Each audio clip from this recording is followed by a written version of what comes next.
11월 마지막 주일입니다. 새해 정월을 시작한 지가 엊그제 같은데 벌써 마지막 섣달을 남겨두고 있습니다. 꽃피는 봄을 맞이한 지가 얼마 안 되는 것 같은데 낙엽이 떨어지는 깊은 가을을 지나가고 있어요. 새 학기, 새 학년, 또 새 출발을 알리는 아이들의 발걸음이, 또 설레임이 뒤로 하고, 대학 수학 능력 시험도, 또 회사에 입사하기 위한 취업의 시험도, 또 진로를 준비하고 또 맞이하는 계절이기도 하지요. 여러분, 우리가 살아가는 삶에는 다 이처럼 각자에게 주어진 인생의 주기가 있는 줄로 믿으시기를 바랍니다. 소년의 시기가 있고 지나온 청년의 시기도 있습니다. 또 장년의 시기가, 또 이 가운데는 노후의 노년의 시기를 맞이하는 분도 있는 줄로 압니다. 우리 인생에는 다 이처럼 오르막의 길도 있지만 언젠가는 내려가야 될 내리막의 길도 있는 것이에요. 하루에도 태양이 뜨는 아침이 있고 저녁에는 석양을 맞이하는 것처럼 우리 모두가 인생의 오르막 또 내리막이 다 여러분들 가운데 있는 줄로 믿으시기를 바랍니다. 박목월 시인의 내리막길의 기도라는 아름다운 기도의 시가 있어서 잠시 소개하려고 합니다. 오르막길이 숨차듯 내리막길도 힘에 겹다.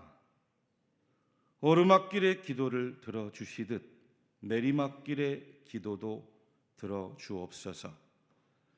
열매를 따낸 비탈진 사과밭을 내려오며 되돌아보는 하늘의 푸르름을 뉘우치지 말게 하옵소서. 마음의 심지에 물린 불빛이 아무리 침침하여도 그것으로 초밤길을 밝히게 하옵시고, 오늘은 오늘로서 충만한 하루가 되게 하옵소서. 어질게 하옵소서. 사랑으로 충만하게 하옵소서. 육신의 눈이 어두워질수록 안으로 환하게 눈뜨게 하옵소서. 성신이 제 마음속에 역사하게 하옵소서. 하순의 겨울도 기우는 날씨가 아무리 설레어도 항상 평온하게 하옵소서. 내리막길이 힘에 겨울수록 한 자욱마다 전력을 다하는 그것이 되게 하옵소서. 빌수록 차게 하옵소서. 이 시에 특히 3년에 보니까 어질게 하옵소서, 사랑으로 충만하게 하옵소서, 육신의 눈이 어두워질수록 안으로는 환하게 눈뜨게 하옵소서. 이 시인이 노년이 되어서 하나님 앞에 기도를 올린 구절구절이 저와 여러분들의 마음에 참 와닿습니다. 여러분들 가운데 노후 노년의 시기를 걷는 분들에게도 하나님을 신앙하는 믿음이 더 밝아져 가실 수 있기를 주의 이름으로 간절히 축원합니다. 오늘 읽은 성경 본문의 세례자 요한의 신앙도 그 내리막길 인생 앞에서 하나님 앞에 고백한 신앙입니다. 30절 말씀에 그는 흥하여야 하겠고 나는 쇠하여야 하리라 하니라. 한번 따라해 볼까요? 그는 흥하여야 하겠고 나는 쇠하여야 하리라. 예수님은 흥하여야 하겠고 나는 쇠하여야 하리라. 아멘. 이와 같은 삶이 바로 성도의 삶이죠. 여러분, 세례자 요한은 예수님이 등장하기 전까지만 해도 유대 백성들에게 가장 존경받는 영적 지도자였어요. 출생부터가 남달랐습니다. 그 부친 사가랴는 아비야 반열에 속한 제사장의 후손이었습니다. 그의 모친 엘리사벳도 아론의 후손으로 부모 양가의 가문이 하나님 앞에 선택받은 명문 가문, 제사장 가문이었어요. 유대 역사가인 요세푸스에 따르면 예수님 당시 예루살렘 성전이 가까운 여리고 성읍에는 약 2만 명가량의 제사장들이 살았대요.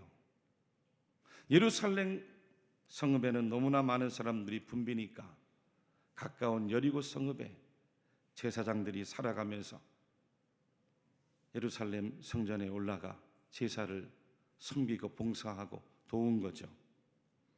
근데 모두 제사장 반차가 24반차예요.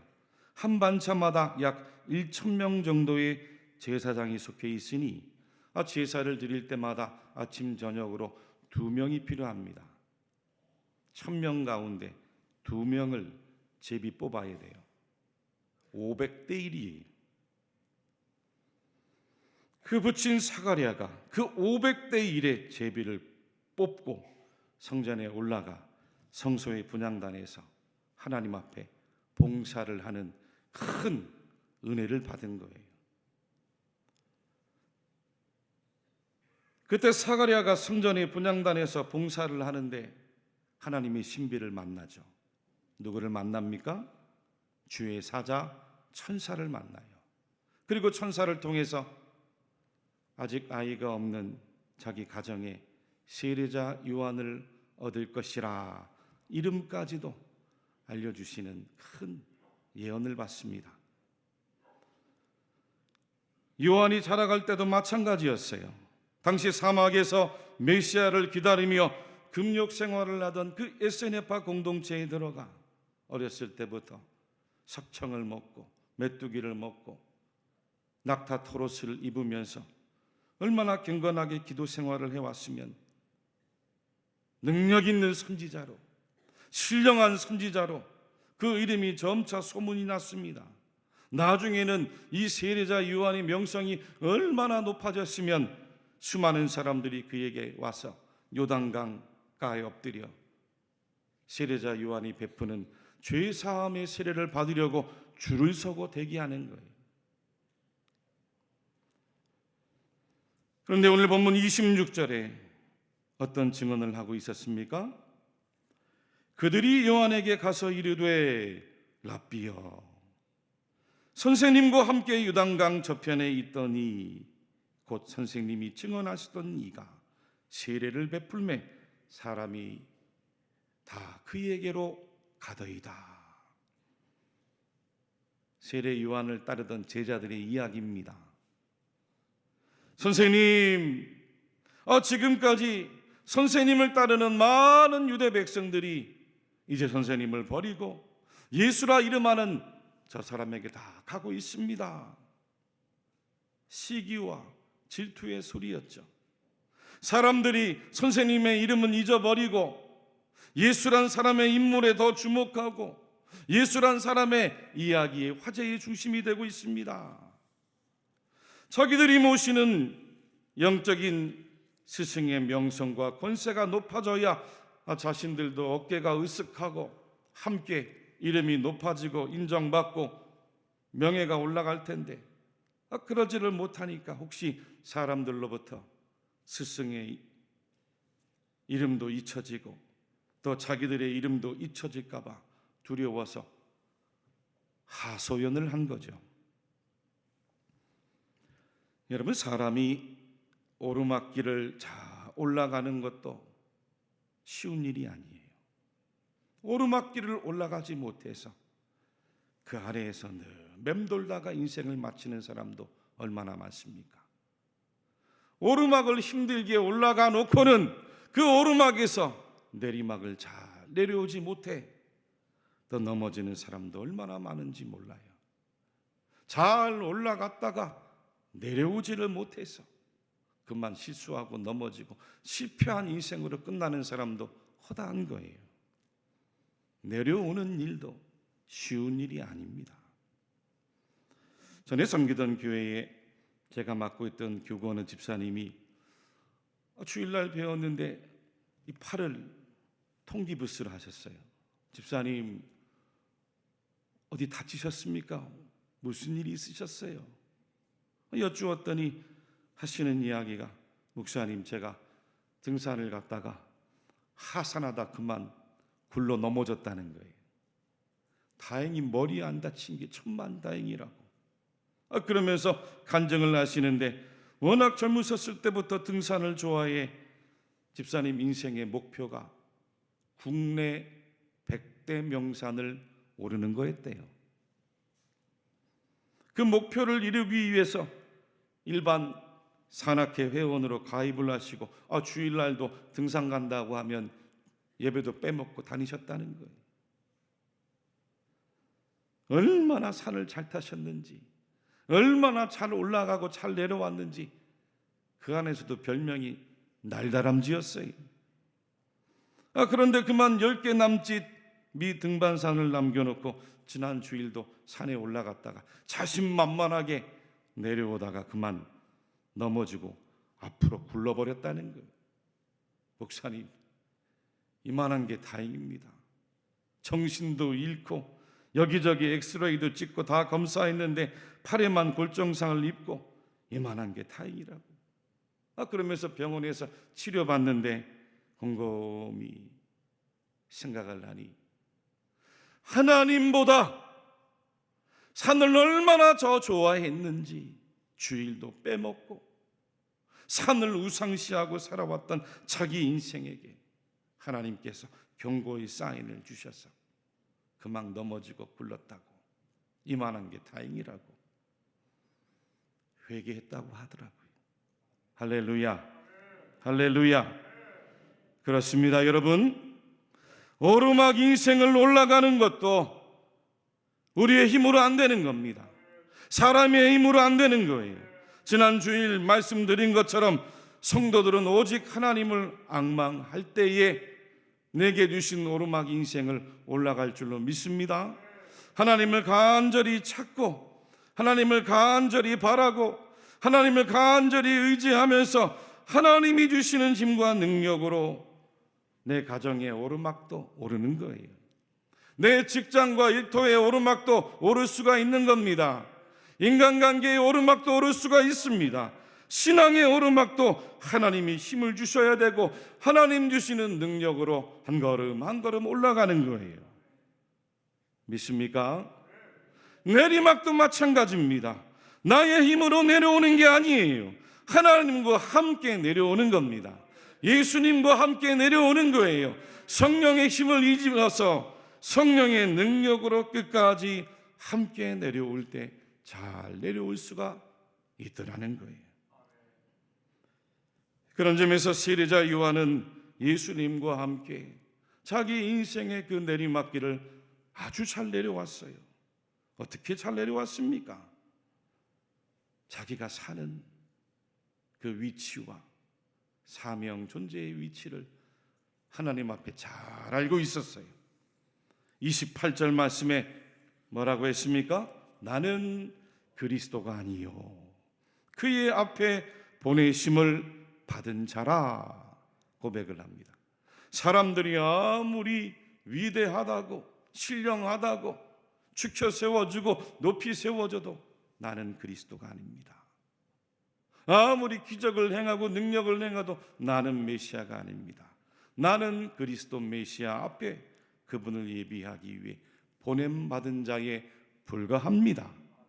사람들로부터 스승의 이름이 잊혀져 가고 자신들의 이름도 잊혀져 가는 것을 섭섭해하고 두려워했던 제자들을 향해서도 보내심을 받은 자라고 한 것을 증언할 자는 바로 너희니라.